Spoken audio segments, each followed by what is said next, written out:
तो जैसा कि हम लोग पढ़े थे अभी लास्ट क्लास में, टॉपिक क्या था हम लोगों का? तो टॉपिक था, याद कीजिए, एसिड बेस साल्ट। जहां पे मैंने आपको छोड़कर भेजा था, तो इलेक्ट्रोलाइट्स के बारे में जब मैं आपसे चर्चा कर रहा था तो वहां पे दो चीजें था, एसिड, साल्ट और बेस। तो अगर मैं आपसे पूछूं कि ये हमारे पास एसिड हुआ, ये हमारे पास बेस हुआ और ये हमारे पास साल्ट हुआ, तो क्या हम लोगों ने एसिड, बेस और साल्ट को क्लास 9th में डिस्कस नहीं किया है क्या? ऑलरेडी किए हुए। तो पहले हम लोग एसिड, साल्ट और बेस को क्लास 9th के बेसिस पे थोड़ा सा डिस्कस करेंगे, एंड दैट्स आफ्टर हम लोग उसको और डिटेलिफिकेशन में हम लोग चलेंगे। ठीक है, तो क्या है इसका डिटेल? तो सबसे पहले स्टार्ट करते हैं।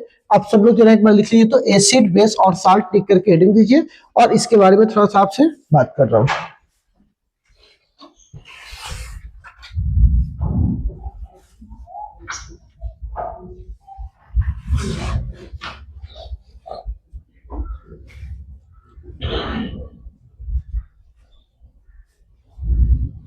ठीक है,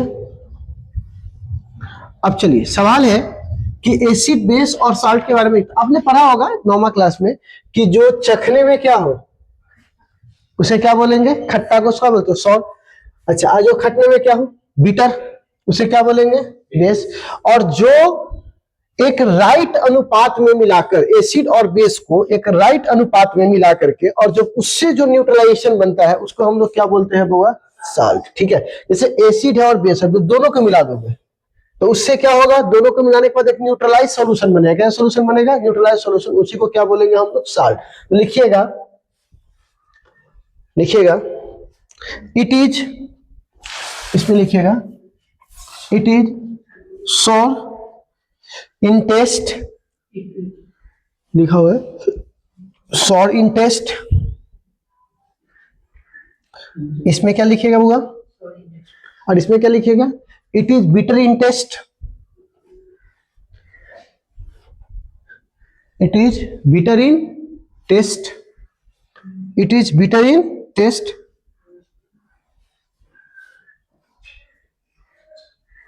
ठीक है, और साल्ट के बारे में क्या बोलेंगे कि एसिड और बेस को राइट प्रोपोर्शन में, जब राइट प्रोपोर्शन में मिलाएंगे और उससे जो मिक्सचर तैयार होगा उसको हम लोग क्या बोलेंगे बुआ? साल्ट। एग्जाम्पल हो जाएगा Na और Cl। इसका सबसे बेस्ट एग्जाम्पल क्या हो जाएगा बुआ? NaCl। हम लोग ये भी तो कहते हैं ना कि इसने न्यूट्रलाइज कर दिया। जैसे क्लोरीन क्या है? बहुत ज्यादा खतरनाक। सोडियम क्या है? सूंघ के आदमी मर जाएगा, मतलब क्लोरीन सूंघ के आदमी बेहोश हो जाता है, और सोडियम खाते मतलब मर जाता है आदमी। पानी में रखोगे तो फूट जाएगा सोडियम। लेकिन जब उसी को मिला देते हैं तो एक दूसरे के प्रभाव को क्या करता है? कैंसिल कर देता है। गाँव देहात में ना कहता है, ये लड़का बहुत बिगड़ो, ब्याह करा देकर, ठीक है, ये लड़की बहुत बिगड़ो, ब्याह करा देकर, ठीक है, दोनों को ब्याह करा देता है। दोनों अपने आप में खतरनाक, लेकिन मिलने के बाद क्या बन जाता है? चूहा। ही बोले रे, दो बड़ी झगड़ा हुई थी। तो कहने का मतलब क्या हुआ? दोनों अपनी प्रॉपर्टी क्या की? लॉस कर दिया, है ना। तो यहाँ पर एक नया ही बना दिया, उसको क्या बोलते हैं? NaCl। तो इसमें क्या लिखिए तो साल्ट के बारे में लिखिएगा, acid and base, acid and base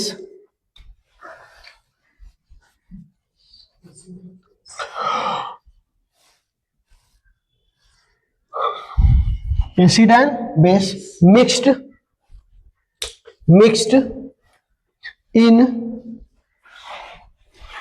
mixed in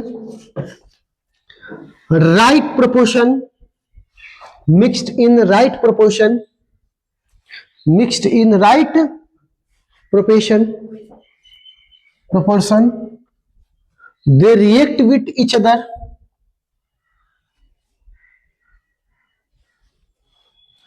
they react with each other, with each other, and give salt। क्या देता है बुआ?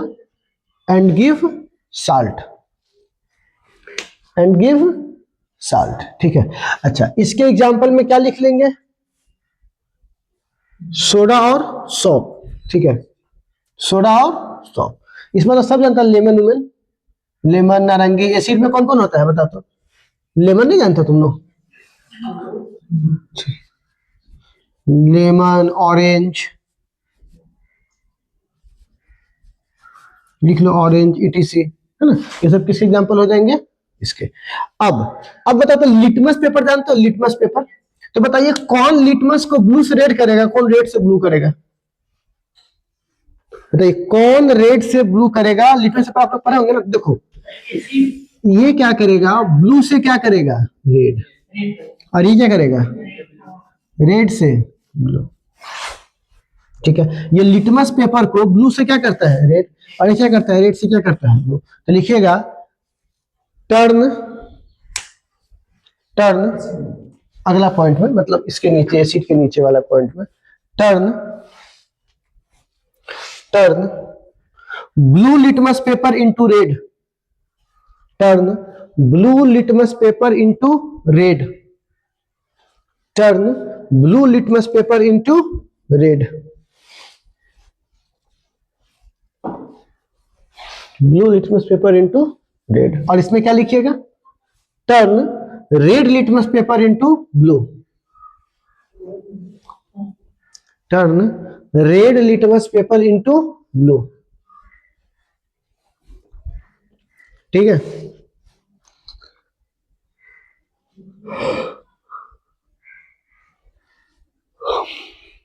बढ़िया, ठीक है। अब एक सवाल आता है कि कौन स्ट्रॉन्ग बेस स्ट्रॉन्ग एसिड, ये सब तो 9th-10th का कॉन्सेप्ट था ना, ठीक है ना। बट अगर आप लोग इंटरमीडिएट वाले कॉन्सेप्ट पे आएंगे तो हम लोग यहां पे पढ़ने वाले हैं स्ट्रॉन्ग एसिड। लिखिए स्ट्रॉन्ग एसिड, फिर हम लोग पढ़ेंगे स्ट्रॉन्ग बेस, तो लिखिए तो स्ट्रॉन्ग एसिड, हेडिंग दीजिए पहले आप समझ लो। अच्छा, स्ट्रॉन्ग एसिड में H2SO4 सल्फ्यूरिक, सल्फ्यूरिक एसिड नाम सुने हैं, बोलिए। तो जब इसको आप तोड़िएगा तो ये टूट जाता है H+ एक्वस, एक्वस मतलब वाटर की बात मैं कर रहा हूं यहां पर, और ये और किस में टूट जाता है बुआ, HSO4-। तो बताइए आयंस बन गया कि नहीं बन गया, क्या बन गया वो आयंस। तो कहा जाता है स्ट्रॉन्ग का मतलब कंप्लीटली, पूरा का पूरा। स्ट्रॉन्ग कैसे बोलेंगे, जब पूरा का पूरा नहीं बोलते, बहुत स्ट्रॉन्ग बने रहे, ठीक है ना। स्ट्रॉन्ग का मतलब क्या होता है, जब दारू वारू पीता है तो बहुत पानी कम डाल रखा तो बहुत स्ट्रॉन्ग था यार, पानी डालो, पानी डालो, न्यूट्रलाइज करो थोड़ा सा। तो स्ट्रॉन्ग का मतलब क्या होता है, कंप्लीटली वो क्या कर दे, आयनाइज कर दे, मतलब इसको पूरा का पूरा क्या कर दे, तोड़ दे। और ये काफी खतरनाक होता है H2SO4, आपने सुना होगा सल्फ्यूरिक एसिड, है ना। तो ये काफी, जिसमें डालो ताला गला देगा अगर डाल दोगे तो, समझ में आ रहा है। तो कितना स्ट्रॉन्ग बेस हो, स्ट्रॉन्ग एसिड होगा। तो लिखिएगा स्ट्रॉन्ग एसिड में the acid which completely ionised या डिसएसोसिएट, आयोनाइज्ड लिखना और लिखना डिसएसोसिएट, डिसोसिएट,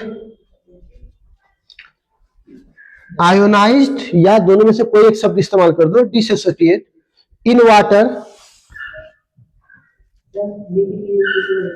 चुप रहे क्या लिखेंगे वो, द एसिड विच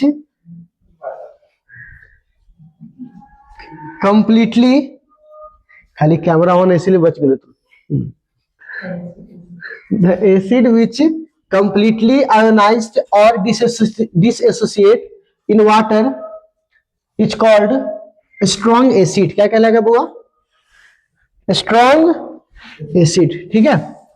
तो चलो ये भी एक्वस होगा, है ना। चलो इसको उतार दो तो एग्जांपल में नोट कर लो, फिर आगे बढ़ते हैं।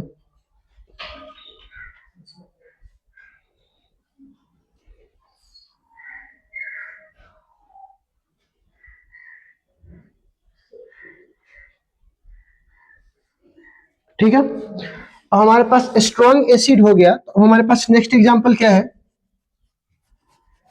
Strong base.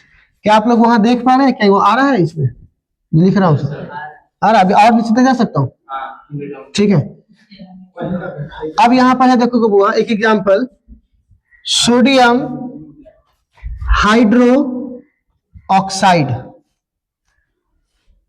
Oxide sodium hydro oxide NaOH, ये सॉलिड रहता है, इसको तुम एक्वस में फेंटोगे, वाटर में फेंटोगे तो ये बनकर रेडी हो जाएगा पूरा Na प्लस, और एक्वस के अंदर ही, और क्या लिखेंगे OH माइनस, किसके अंदर, एक्वस के अंदर ही। तो सोडियम हाइड्रोक्साइड भी आयंस के रूप में टूट गया, क्या टूट गया, बोलना। तो वैसा बेस जो कंप्लीटली आयोनाइज्ड हो जाए, क्या हुआ, कंप्लीटली आयोनाइज्ड हो जाए या डिसोसिएट हो जाए, किसमें हो जाए, वाटर में। तो जो डेफिनेशन इसका लिखा है वही डेफिनेशन इसका होगा, ठीक है। तो लिखिएगा द बेस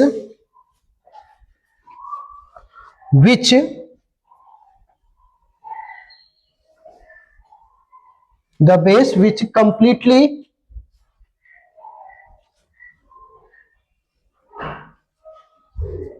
ठीक है, क्या लिखवा होगा, the base which completely ionised और disassociate with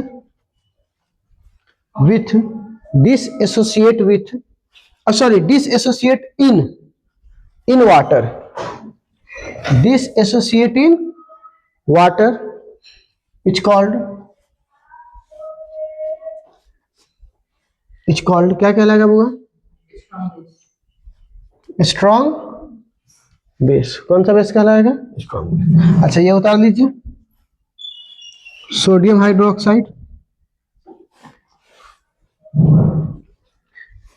NaOH सॉलिड में है, उसमें एक्वस मतलब वाटर फेंटे तो क्या बन गया, Na प्लस OH माइनस, ठीक है।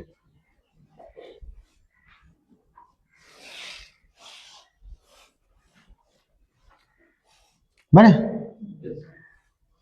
हमारे पास स्ट्रॉन्ग के बाद कौन आएगा बुआ, वीक।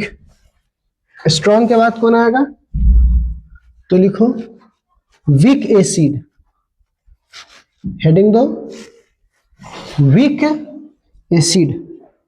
तो वीक एसिड किसे बोलेंगे, जो कंप्लीटली हो जाएगा या पार्शियली होगा। पार्शियली मतलब आधा टूटेगा आधा नहीं टूट, आधा करने का मतलब बहुत सारा भाग टूटेगा बहुत सारा भाग नहीं टूटेगा। तो यहां पर क्या बोलेंगे बुआ,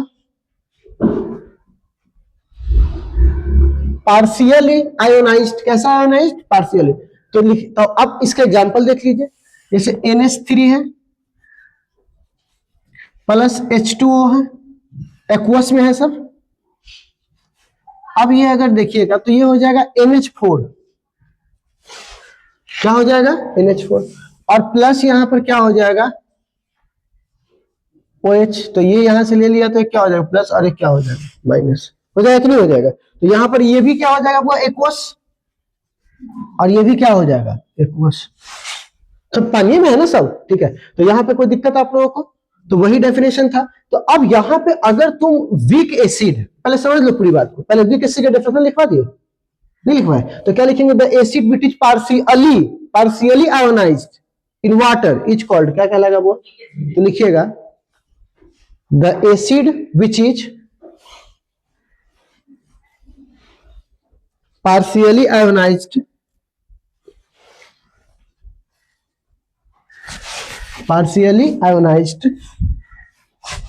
is called क्या कहलाएगा वो, इट्स कॉल्ड वीक एसिड, ठीक है। अब मैं आपसे एक सिंपल सवाल पूछूं, जवाब दीजिए, इक्विलिब्रियम किस में होगा, जो पूरा टूट गया उसमें होगा या आधा कुछ बचा हुआ उसमें होगा। पूरा टूट गया उसमें इक्विलिब्रियम कैसे होगा, तो कहानी खत्म हो गया, जो बचा हुआ उसमें होगा। तो इक्विलिब्रियम किस में प्रेजेंट करेगा, वीक एसिड में करेगा या स्ट्रॉन्ग एसिड में करेगा, वीक। कल भी ये बात मैंने चर्चा किया था, किस में करेगा वो, वीक में। तो वीक एसिड में जब यह आता है तब जाकर के ये कौन सा अवस्था में जाता है, कौन से अवस्था में जाता है, इक्विलिब्रियम। तो ये इक्विलिब्रियम के लिए क्या करता है वो जरा समझाता हूं। एग्जांपल लिख लिया आपने, एग्जांपल लिख लीजिए,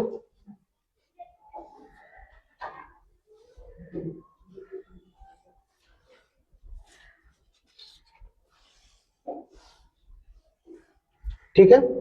अब देखो इक्विलिब्रियम जब भी बनाना होगा तो वो क्या करता है, एसिड तो लेता ही लेता है, ध्यान से देखना, प्लस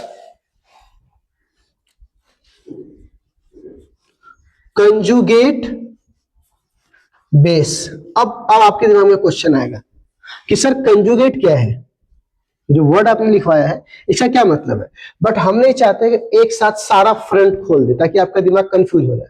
अभी मान के चलो कि ऐसा कोई चीज है जो सर हमको आगे बताने वाले हैं, लेकिन अभी आप मान के चलो कि अगर वीक एसिड में इक्विलिब्रियम होगा तो किस अवस्था में होगा, एक एसिड होना चाहिए और दूसरा क्या होना चाहिए, कंजुगेट बेस होना चाहिए। अगर ये दोनों होगा तब जाकर यहाँ पे कौन सी अवस्था है, इक्विलिब्रियम की अवस्था। क्या इतना बात समझने में कोई दिक्कत आपको? तो जल्दी से आप इसको लिख लीजिएगा, इक्विलिब्रियम प्रेजेंट लिखिएगा।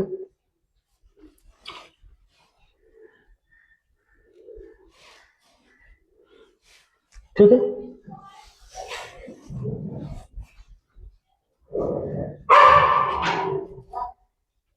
अब यहां पे क्या होगा, वीक बेस। तो वीक बेस के बारे में वही बात होगा, ये भी पार्शियली टूटेगा। ठीक है, तो सेम डेट लिखिएगा, द बेस, लिखिएगा the base which is partially, the base which is partially ionized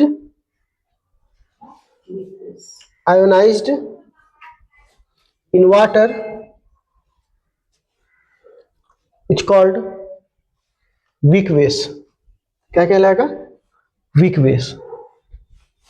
और अगर आपको इसका भी इक्विलिब्रियम करना है, इक्विलिब्रियम करना है तो इसमें भी क्या करना पड़ेगा, आपको बेस लेना पड़ेगा और बताइए प्लस में और क्या लेना पड़ेगा, कंजुगेट एसिड। अब इसमें कैसा एसिड लेना पड़ेगा, क्योंकि बेस तो हो चुका था, तो अब कैसा एसिड लेना पड़ेगा, कंजुगेट। मैं फिर से बोल चुका हूं, इसकी कहानी हम लोग कल की क्लास में करेंगे, ठीक है ना। चलिए इसको पहले लिख लीजिए एक बार। तो इक्विलिब्रियम किस में प्रेजेंट होगा, स्ट्रॉन्ग में या वीक में? वीक में। ऑब्जेक्टिव के लिए भी काम आएगा, ये सब ऑब्जेक्टिव बनाएगा आपसे, ठीक है ना। देखो कुछ भी करके, टेम्परेचर बढ़ाकर, कॉन्सेंट्रेशन फेंट कर, चीनी फेंट के, पानी फेंट के, कुछ भी फेंट के, अगर वो वीक को स्ट्रॉन्ग करना चालू किया तो हमारा इक्विलिब्रियम की संभावना क्या हो जाएगी, घट जाएगी। और इसको जितना वीक करेगा उतनी संभावना क्या हो जाएगी, बढ़ जाएगी। इस बात पे खाली ध्यान रखना। बाकी वो भी बोलेगा टेम्परेचर बढ़ा देंगे तो चीनी फेंट देंगे, तो नमक फेंट देंगे, तो ये कर देंगे, तो वो कर देंगे, वो कुछ भी बोले, सीधे समझना जितना वीक रहेगा इक्विलिब्रियम उतना अच्छा से होगा। वीक खत्म हुआ, इक्विलिब्रियम में क्या हो जाएगा, खत्म हो जाएगा। इसलिए याद रखने की बात, ठीक है। इतनी कहानी समझ में आई।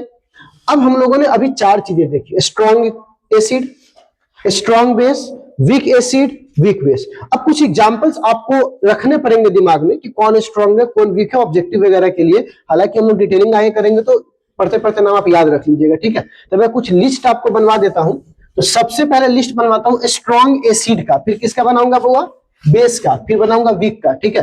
तो मुझे कुछ नाम यहां पर देखने होंगे, तो आप लोग सबसे पहले मेरे साथ साथ ही लिखिएगा, लिखिएगा स्ट्रॉन्ग एसिड। सबसे पहले किसको देखते हैं बुआ, तो स्ट्रॉन्ग एसिड में सबसे पहले आता है HCl। ये स्ट्रॉन्ग एसिड है, इसका नाम हम लोग पढ़े होंगे हाइड्रोक्लोरिक एसिड, ठीक है, आप लोग लिख लेंगे। दूसरा हम लोग क्या देखे होंगे, HNO3, मतलब इसको हम लोग बोलते हैं नाइट्रिक एसिड। क्या बोलते हैं बुआ इसको, नाइट्रिक एसिड। फिर आता है H2SO4, अभी बताए थे इसके बारे में, जिसको क्या बोलते हैं बुआ, सल्फ्यूरिक एसिड। क्या बोलते हैं बुआ इसको, सल्फ्यूरिक एसिड। फिर आता है HBr, ये सब एग्जांपल है। हाइड्रोब्रोमाइड एसिड, हाइड्रोब्रोमाइड एसिड, ठीक है। फिर आता है अगला में ऑल हाइड्रोलिक एसिड, या हम ये बोल सकते हैं HClO4, मतलब परक्लोरिक एसिड, ठीक है। ये सब आपके कौन से एसिड के अंदर आ जाएगा बुआ, स्ट्रॉन्ग एसिड के अंदर, ठीक है जी। हाँ, हाइड्रोब्रोमाइड एसिड, ठीक है। फिर अब हमारे पास इसके बाद आएगा स्ट्रॉन्ग के बाद, स्ट्रॉन्ग एसिड के बाद हमारे पास आएगा, है ना, स्ट्रॉन्ग बेस। क्या,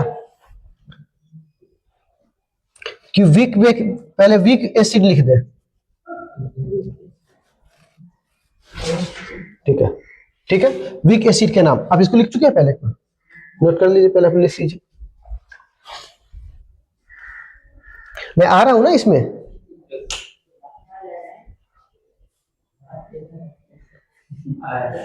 the screen bright has been reduced to the external recording tab। कोई बात नहीं है, ब्राइटनेस तो क्या है, तो हो ही जाएगा, हो गया। अब नेक्स्ट, अब बच्चे लोग वीक एसिड में देखिए हम लोग किसके किसका नाम लिखेंगे। तो देखो सबसे पहले हमारे पास है CH3COOH, जिसको बोलते हैं एसिटिक एसिड, ठीक है, नाम सुना हुआ रहेगा ना, तो इसलिए थोड़ा मोड़ा कभी यूज करेंगे तो आपको सही रहेगा। उसको बोलते हैं फॉर्मिक एसिड, बड़ी फेमस है ये सब,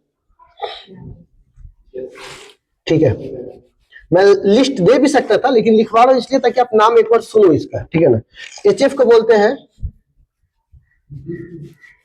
हाइड्रोफ्लोरिक एसिड, एसिड के लिए मैं ऐसा लगा रहा हूं, ठीक है। फिर आता है HCN, जिसको हम लोग बोलते हैं हाइड्रो साइनिक एसिड। फिर आएगा हमारे पास HNO2, नाइट्रॉन्स एसिड, ठीक है।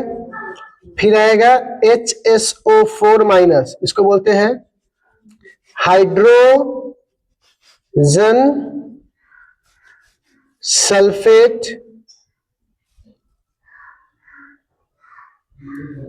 ठीक है ना,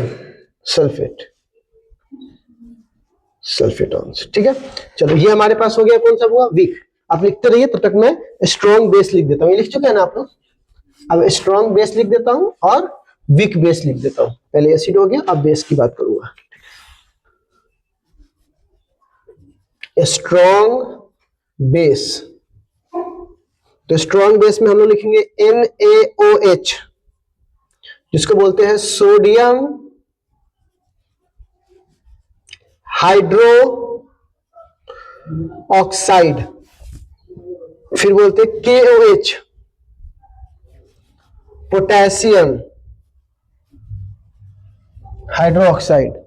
फिर बोलते हैं BaOH,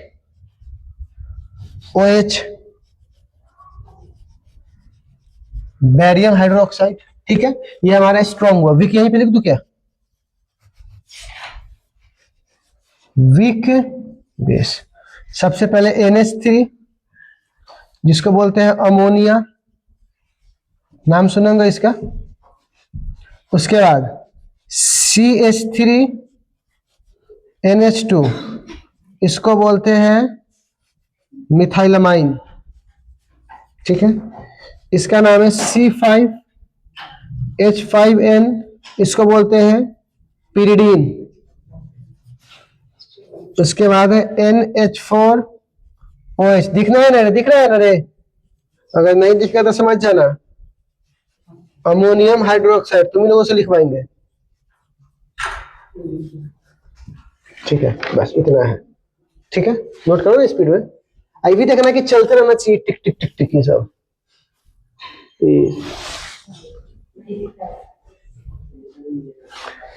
चलो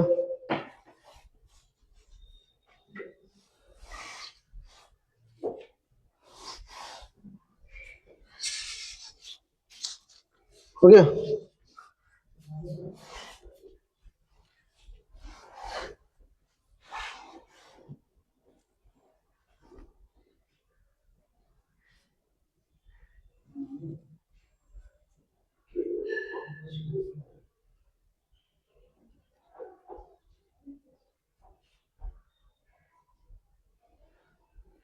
बड़े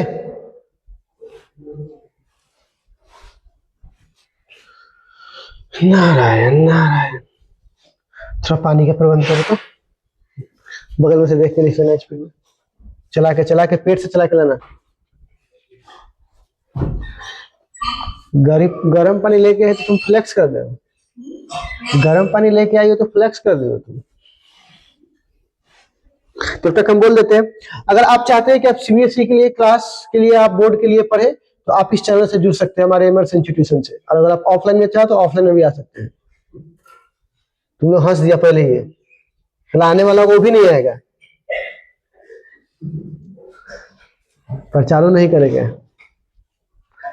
ठीक है, तो लोग इग्नोर मारिए, और अगर आप लोग आना चाहते हैं तो हमारे ऑफलाइन क्लासेस में भी जुड़ सकते हैं और ऑनलाइन कोर्स भी हमारे परचेज कर सकते हैं। धन्यवाद। फिजिक्स और केमिस्ट्री का डीप नॉलेज के लिए हमें आप सब्सक्राइब कर सकते हैं। धन्यवाद।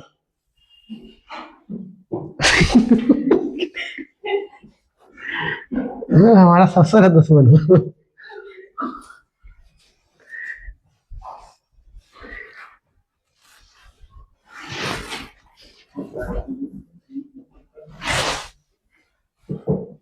हटा दे, हो गया। तो कुछ के फेमस वगैरह के नाम याद रखिए, जैसे अमोनिया है क्या होता है, पेराडीन क्या होता है, एसिडिक एसिड क्या है, फॉर्मेटिक एसिड क्या है, तो एक बार फॉर्मूला इसको याद रखिएगा। ठीक है, कल सबका फॉर्मूला सुन सकते हैं हम? बोलिए, कल सुनेंगे सारा से। पेरिडीन क्या होता है, इसका फॉर्मूला बोलोगे तो C6H5N है ना, ये बताना पड़ेगा आपको।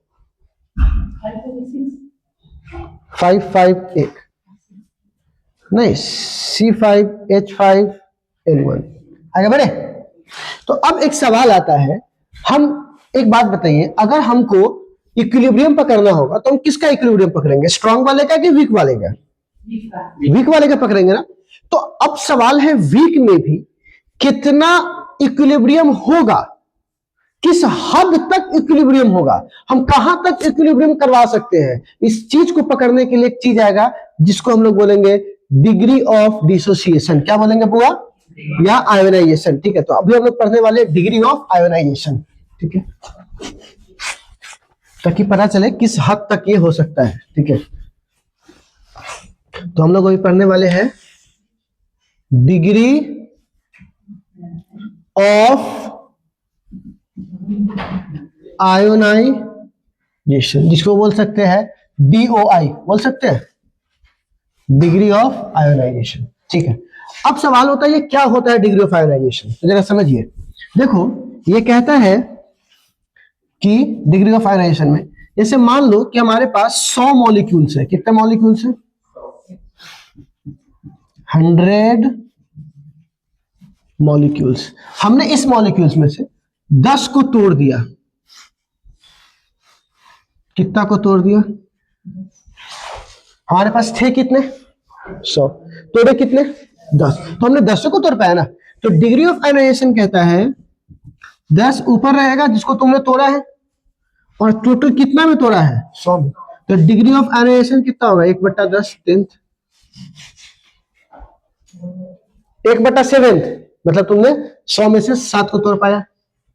1/8 तो तुमने कितना? 8 को तोड़ पाया। तो मतलब जितना अधिक ये होगा, मतलब अब सोच लो, जितना ज्यादा टूटेगा उतना स्ट्रांग होगा, और जितना स्ट्रांग होगा इक्विलिब्रियम उतना कम होगा। तो अब एक ऑब्जेक्टिव आपसे पूछ देगा, डिग्री ऑफ आयोनाइजेशन को बढ़ाने पर इक्विलिब्रियम क्या होता है? घटता है। कॉन्सेप्ट क्लियर हो गया?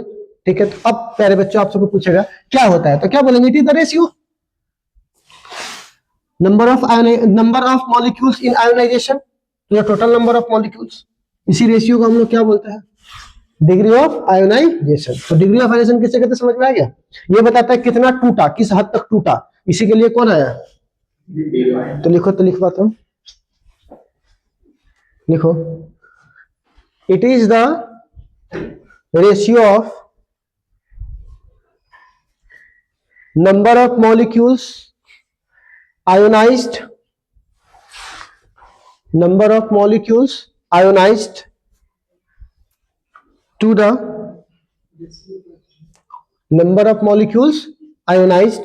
It is the ratio of number of molecules ionized to the total number of molecules, to the total number of molecules.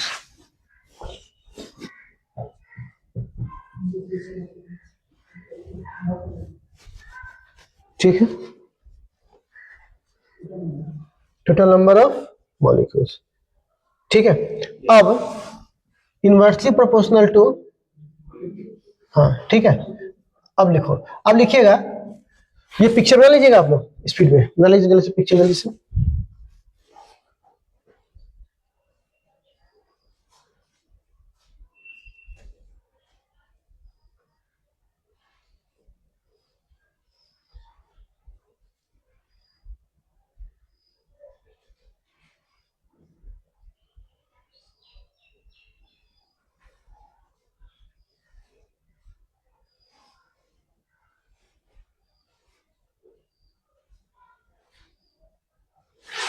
अब सवाल है, degree of ionisation is inversely proportional to concentration.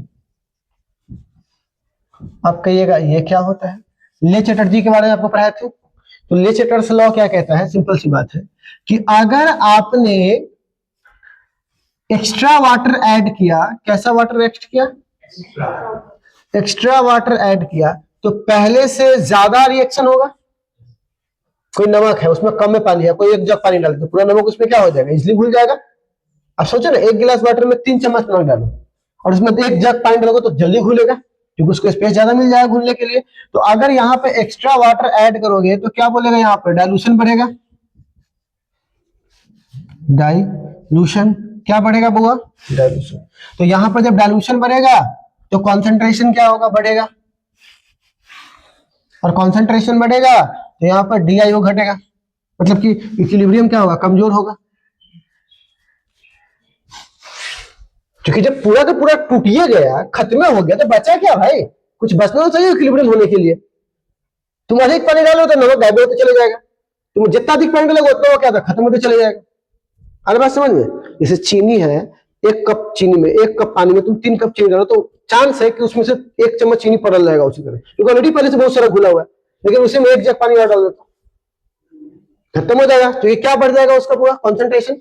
और concentration बढ़ने पर क्या हो जाएगा? इक्विलिब्रियम क्या हो जाएगा? वीक हो जाएगा, क्योंकि सारा का सारा क्या हो जाएगा? टूट जाएगा। समझ में आ रहा है वो कहानी? तो यहाँ पर यही चीज है। तो क्या इतनी बात आप लोगों को समझ में आई?